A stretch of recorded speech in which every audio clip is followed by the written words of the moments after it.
नानक देव जी महाराज अपने शिष्य बाले से कहते हैं, बाले, मानव का शरीर मिल जाना सरल है। बाले, गुरु नानक देव जी कहते हैं कि बाले, ये शरीर प्राप्त हो जाना सरल है, पर शरीर प्राप्त करने के बाद भगवत भजन कर पाना या भगवान की ओर पहुंच जाना, ये कठिन।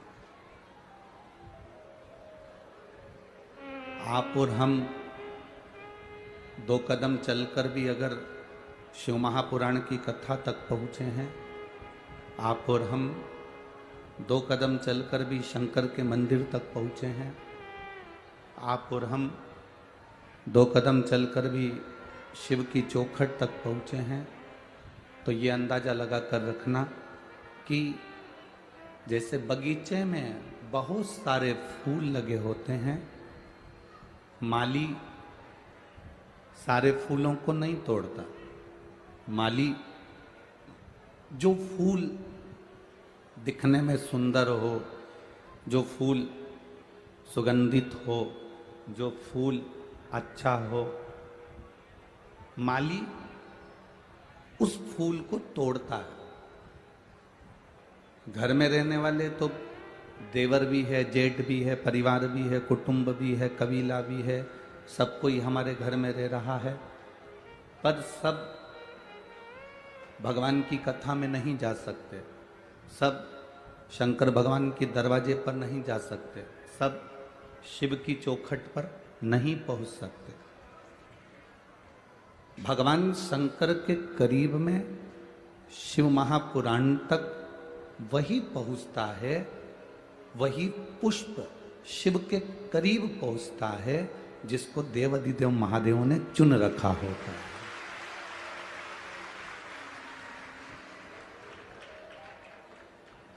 शरीर मिल जाना एक अलग विषय है, पर शरीर को प्राप्त कर कर भगवान का भजन कर लेना एक अलग विषय है। देखिए, एक व्यक्ति के पास में उसने काम धंधा कर कर, नौकरी कर कर, सर्विस कर कर, बहुत कुछ कर कर, एक व्यक्ति ने अपने पास में बहुत सारी चांदी इकट्ठी कर ली। एक बड़ा सारा बंगला भर लो, इतनी चांदी उसने इकट्ठी करी। एक बड़ा सारा बंगला भर लिया जाए, इतनी चांदी उसने इकट्ठी करी। और फिर उसने मेहनत कर कर, कार्य कर कर इतना सारा लोहा इकट्ठा कर लिया, एक बड़ा सारा बंगला भरा जाए, इतना उसने लोहा इकट्ठा कर। चांदी भी उसने बहुत सारी इकट्ठी करी, लोहा भी उसने इकट्ठा करा, दोनों को एकाग्र कर लिया। चांदी इधर भर ली, लोहा इधर भर लिया। खूब सारी चांदी उसके पास में थी और खूब सारा लोहा उसके पास में था। अब एक दिन वो कहीं प्रवचन में चले गया, और प्रवचन में गया तो प्रवचन में कहीं उसने सुन लिया कि यो इकट्ठा करा वो किस काम का, तो उसने संत की वाणी को मानकर सब लुटा दिया।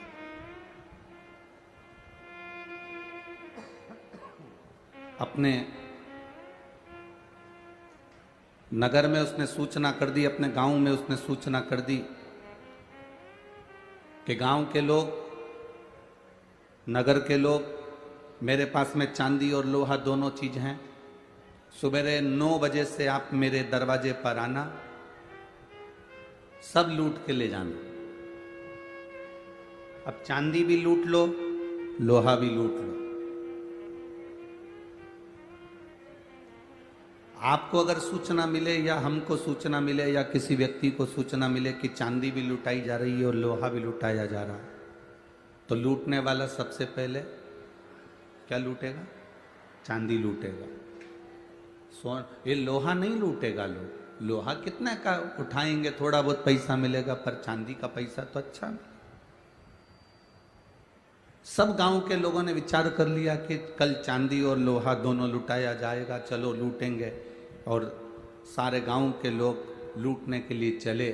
सब ने झोला भर भर कर, बैग भर भर कर, बारदान भर भर कर, बोरा भर भर कर, बोरियां भर भर कर चांदी को लूट लिया।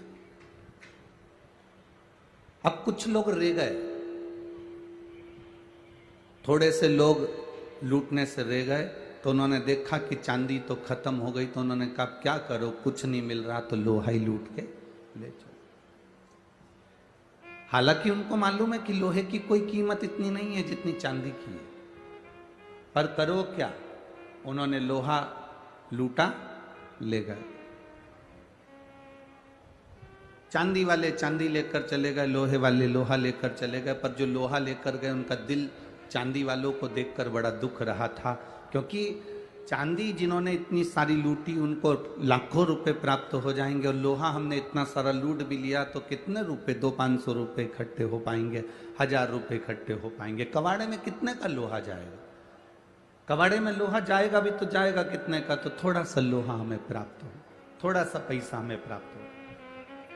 चांदी वालों को देखकर लोहे वाले बड़े दुखी हो रहे थे, आंख से आंसू बह रहे थे। तभी उस व्यापारी ने, उस व्यक्ति ने नगर में सूचना कर दी, जिनके पास लोहा गया है वह लोहा लेकर मेरे पास आ जाना। मेरे पास एक पारस मणि रखी है, उस पारस मणि से मैं लोहे को छूंगा तो वो सोना बन जाएगा।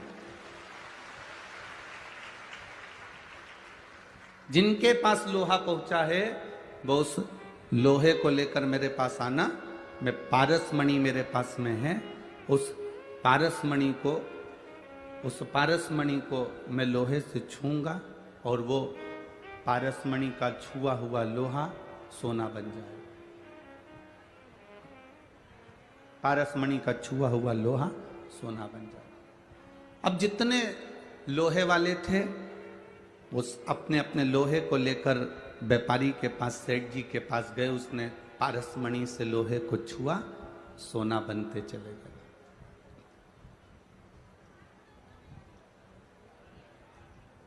लोहे को छुआ, सोना बन गया। लोहे को छूते ही वो सोना बनते चले गए। अब लोहे वाले पहले रो रहे थे चांदी वालों को देखकर कि कितनी चांदी है, कितनी महंगी बिकेगी, कितना पैसा आएगा, कितना वैभव आएगा, कितना धन आएगा। अब लोहे के जितने जितने सामान थे उनको छूते से ही वो सोने का बन गया, कीमती बन गया। बस ये चांदी और ये सोना, यही हमारी जिंदगी है। हम दुनिया के बहुत सारे लोगों को देखकर सोचते हैं काय का शरीर पाया रे, काय की जिंदगी पाई, ऐसा जीवन तो नरक हो गया। कितनी अच्छी जिंदगी जी रहे हैं लोग, 4 व्हीलर गाड़ी में घूम रहे हैं, खूब अच्छे बंगले में रह रहे हैं, खूब अच्छे अच्छे उनके घर में गार्डन है, बंगला है, दुकान है, व्यापार है, व्यवसाय है। हम चांदी वालों को देखकर अंदर से विचार करते हैं कि उन्होंने कितना कमाया और अपन अपने आप को लोहे का समझते हैं। मेरा निवेदन, लोहे के बनने के बाद भी इस शरीर को पाने के बाद टेंशन लेने की जरूरत नहीं है। शिव महापुराण वो पारस मणि है जो लोहे को छूती है तो सोना बना देती है। अपने आप को कोसना नहीं है हमको, अपने आप को हमें देखकर दुखी नहीं होना कि मेरी जिंदगी में कितना दुख लिखा है, मेरे जीवन में कितना कष्ट लिखा है, मेरी जिंदगी